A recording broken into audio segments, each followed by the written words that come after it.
दोस्तों राहुल ट्रेन का इंतज़ार कर रहा होता है।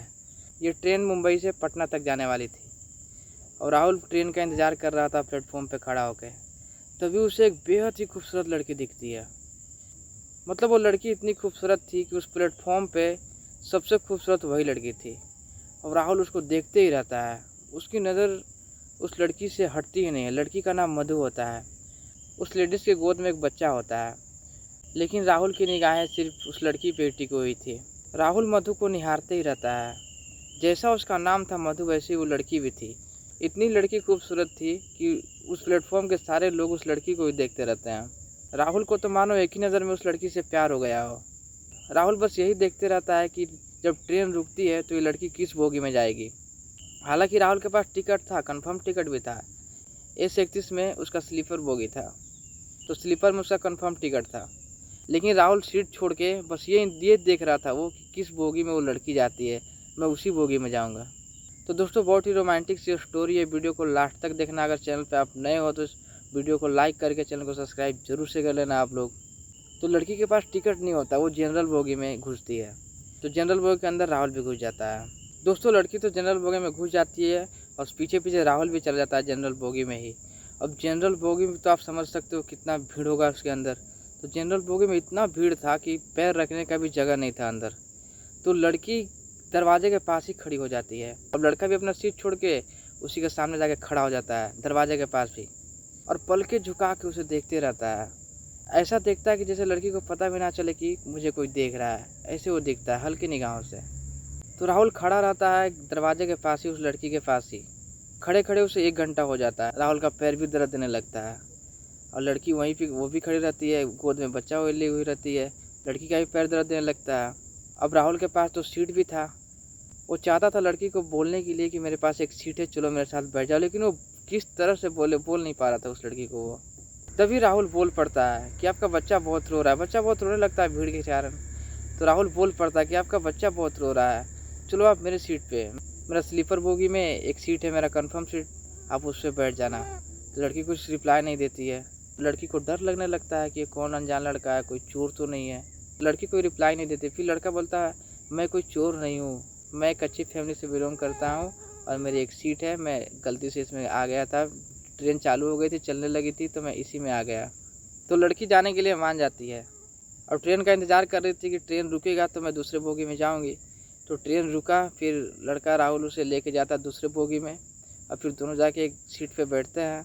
लड़के के पास स्लीपर सीट था तो वो बोलता है आप ऊपर ही बैठ जाइए, हम नीचे बैठ जाते हैं, आप ऊपर सो जाइए, आप ज़्यादा काफ़ी थके हुए हो, आप सो जाइए ऊपर।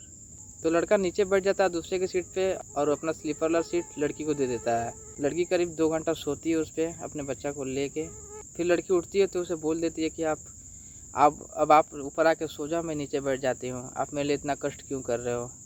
तो लड़का बोलता है कोई बात नहीं, आप एक लेडी हो, आप बैठो ऊपर, आप सोए हुए रहो, आपके साथ एक बच्चा है, मैं कैसे भी एडजस्ट कर लूँगा। तो लड़की बोलती नहीं, आपको ऊपर आना ही पड़ेगा। तो फिर लड़का ऊपर आ जाता है। अब लड़का ऊपर आ जाता है तो बच्चा फिर से रोने लगता है उस अनजान आदमी को देख के। फिर अपने पैकेट से मोबाइल निकालता है और बच्चा को कार्टून ला के देता है। बच्चा देखने में एकदम बिजी हो जाता है, उसका रोना बंद हो जाता है और वो कार्टून देखने लगता है पूरा मन लगा के। फिर लड़का कुछ बोलना चाहता है लेकिन उस शर्म के मारे कुछ बोल नहीं पाता। वो सोचते रहता है कि बात स्टार्ट कैसे करे, कहाँ से बोले, कैसे बोले। तभी वो बोल ही पड़ता है कि आपका पति का कॉल नहीं आया, आपके पास मोबाइल नहीं है क्या। वो नहीं, मोबाइल तो है लेकिन मेरे पति से हाल फिलहाल में तलाक हो गया है, मेरे साथ पति मेरे नहीं रहते, मैं भी उनके साथ नहीं रहती। और मैं उसी केस के सिलसिले में मुंबई गई हुई थी। लड़का मुंबई का ही था, हम और तो वो मेरे पति मुंबई में ही रहते थे। अभी मैं अपने मायके जा रही हूँ पटना में। तो फिर लड़का बोलता है क्यों, क्या हुआ, क्यों तलाक हो गया आप लोग, आप तो इतनी खूबसूरत हो कि इस ट्रेन में इतनी खूबसूरत लड़की कोई नहीं होगी। वो कोई पागल इंसान ही होगा जो आपसे प्यार ना किया हो, आप इतनी खूबसूरत हो, उसको दिखा नहीं क्या, क्या वो अंधा था। बोलते ऐसा कुछ नहीं है, ना ही मैं खूबसूरत हूँ, आप कुछ ज़्यादा ही मेरी तारीफ़ कर रहे हैं, लड़की बोल रही थी। फिर लड़का बोला नहीं, आप तारीफ़ के लायक हो तो मैं आपकी तारीफ़ कर रहा हूँ, मैं कभी झूठ नहीं बोलता हूँ। लड़की थोड़ी सी इम्प्रेस हो गई थी लड़के से। ऐसे कोई भी लड़की अपनी तारीफ़ सुन के थोड़ी इम्प्रेस तो होती ही है। फिर लड़का बोला कि बताइए, आप बताया नहीं कि ऐसा क्या बात हुआ कि आप दोनों के बीच तलाक हो गया। तो ये बोली कि धोखा से मेरा शादी हो गया था, जिस घर में वो लड़का रहता था मुझे ले गया था, वो भी भाड़े का घर था, और वो एक पियक्कड़ निकला। वो बहुत ज़्यादा दारू पीता था, गांजा पीता था, बहुत सारे उसके अंदर गलत गलत नशा थे। तो वो सिर्फ नशा में ही बर्बाद था, दिन भर नशा करते रहता था, कुछ कमा के भी नहीं लाता था। तो उसके साथ में 2 मंथ से 3 मंथ अच्छे से रही थी। उसके बाद से हम दोनों का बात करना बंद हो गया था, ये पीने के कारण ही। और फिर हम दोनों का तलाक का सिलसिला चालू हुआ। और मुझे मेरे पति से एक बच्चा भी है, लेकिन मैं उनको छोड़ दी हूँ और बच्चा मेरे साथ रहता है। तो लड़का बोलता है ये तो आपके साथ बहुत गलत हुआ, किसी की ज़िंदगी के साथ ऐसा खिलवाड़ नहीं करना चाहिए किसी को। और आपके मम्मी पापा को भी ये सोच समझ के शादी करना चाहिए था। उनको पहले पता कर लेना चाहिए था कि लड़का कैसा है, नशा तो नहीं करता है। ऐसा भी बहुत लोग ऐसे है जो नशे करते हैं। कि लड़की बोल पड़ती है, हाँ शादी करने से पहले किसको पता होता है कि कौन कैसा है। फ़ोन पे तो सब अच्छे से ही बात करते हैं, फिर बाद में कुछ हकीकत और आता है। फिर ऐसे ही दोनों के बीच बातचीत चलता रहा। फिर बात करते करते शाम हो गई और रात के 9 बज रहे थे, रात हो गई थी। फिर लड़का बोलता आप कुछ खा लो और बच्ची को भी खिला दो। फिर लड़की बोलती आप नहीं खाओगे क्या? लड़का बोलता मेरे पास कुछ खाने को भी नहीं है और ट्रेन पे कोई समोसे वाला भी नहीं आया कि मैं समोसा खरीद सकूं। तो लड़की बोलती है मेरे पास कुछ स्नैक्स पड़े हुए हैं और मेरे पास बिस्किट भी है, तो हम दोनों वही खा के पानी पी लेते हैं।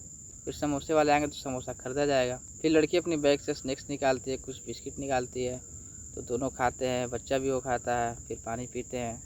फिर लड़की बोलती है मुझे नींद आ रहा है, क्या मैं सो जाऊँ? तो लड़का बोलता है हाँ बेशक आप सो सकते हो। फिर लड़की वहीं पे सो जाती है, लड़का बगल में बैठा हुआ रहता है। तो लड़की पूरे नींद में होती है और उसका पैर उस लड़के का पैर पे आ जाता है। अचानक से लड़की का आँख खुल जाता है, फिर बोलती है सॉरी गलती से मेरा पैर आपके पैर में लग गया। लड़का बोला कोई बात नहीं, इतना तो चलता ही रहता है। जब लड़की का पैर लड़का के पैर में लगता है तो लड़का काफ़ी शर्मा जाता है। उसका दिल जोरों से धक धक धक धक धक धक धक धड़कने लगता है। फिर 1 डेढ़ घंटा सोने के बाद लड़की जग जाती है। फिर लड़के को बोलती है अब आप सो जाओ। फिर लड़का सो जाता है। जब लड़का नींद में होता है, लड़के के पास कोई तकिया नहीं होता है, सर के पास कोई तकिया नहीं रहता है लड़के का, तो लड़की क्या करती है कि वो लड़की बैठी हुई रहती है तो उसका सर उठा के अपने पैर पे रख लेती है, अपने गोद में रख लेती है। लड़का नींद में होता है, लड़का को पता भी नहीं चलता है। तो जब लड़का का आँख खुलता है तो देखता है कि लड़की के पैर पे मेरा सर है, तो काफ़ी अच्छा फील उसको होता है। और फिर से वो आँख बंद करके ऐसे सो जाना चाहता था, वो उसके गोद से उठना नहीं चाहता था। फिर थोड़ी देर होने के बाद वो उठता है। फिर बोलता है कि आप ऐसा क्यों कि आप मेरा सर अपने पैर पर रख लिए, अपने गोदी में रख लिए, ऐसा क्यों? तो लड़की बोली आप मेरे लिए इतना हेल्प किए, मेरा मदद किए, अब मैं इतना सा नहीं कर सकती हूँ। लड़का बोलता हाँ आप सही बोल रहे हो। सफ़र में एक दूसरे का साथ अगर अच्छे से हम लोग दें तो अच्छे से सफ़र कटता है, और सफ़र में बहुत हम सफ़र भी मिलते हैं। लड़की काफ़ी खुश होती है, वो लड़के का इशारा समझती है। फिर ऐसे ही बात करते करते आखिर पटना आ ही गया। और जब वो स्टेशन पे उतरती है, लड़की घूम घूम के लड़के को देखती है, लड़का भी उसके पीछे पीछे ही चलने लगता है। दोनों को एक दूसरे को छोड़ के जाने का मन नहीं करता है। शायद लड़की को भी मन ही मन प्यार हो गया था लड़का से, और लड़का को भी बहुत ज़्यादा प्यार हो गया था। फिर लड़का आवाज़ लगाता सुनो अपना नंबर तो देते जाओ, पता नहीं फिर मिले ना मिले, कभी बात तो कर लिया करेंगे। फिर लड़की अपना नंबर देती है और लड़का भी अपना नंबर देता है, दोनों का नंबर एक्सचेंज होता है। फिर लड़का अपना घर चले जाता है, लड़की अपने घर चली जाती है। ऐसे बताते लड़का भी पटना ही उतरने वाला था। तो लड़का दूसरे गांव का होता है, लड़की दूसरे गांव की होती है, पटना में ही। तो अब दोनों का नंबर तो एक्सचेंज हो ही गया था। लड़का एक दिन रात को कॉल करता है, करीब 8 साढ़े 8 बजे करीब में लड़का कॉल करता है लड़की को। बोलता कैसी हो मधु, पहचानी नहीं, मैं राहुल बोल रहा हूँ। तो लड़की काफ़ी खुश हो जाती है, पहले तो कुछ बोल ही नहीं पाती है। फिर लड़का बोलते रहता है हेलो, सुनाई दे रहा है, लड़की कुछ सुनती ही नहीं है, पूरा बोल ही नहीं पाती है लड़की। फिर लड़का बोला तुम्हें सुनाई दे रहा है, तुम बोल नहीं पा रही हो, बोलो। फिर लड़की बोलती हाँ मैं सुन रही हूँ, मैं मधु बोल रही हूँ, बोलिए कैसे हो आप, कैसे पहुँचे घर, अच्छे से पहुँच गए ना? फिर दोनों में बातचीत चालू हुआ। करीब 2-3 मंथ बात करते करते हो गए थे दोनों को, और प्यार का इजहार भी हो गया था धीरे धीरे। तो लड़की अपने घर बुलाती है एक दिन, होली का दिन रहता है, तो लड़की अपने घर बुलाती है लड़के को कि आप होली में मेरे घर आना। लड़का मान जाता है, लड़का होली में उसके घर जाता है, फिर वहाँ होली खेलता है और खाना पीना लड़की घर पे ही होता है। फिर लड़की अपने घर पे बोल देती है कि पापा ये राहुल है, ये मुझे एक ट्रेन में ही मिला था, बहुत अच्छे इंसान नहीं है, मैं इनसे शादी करना चाहती हूँ।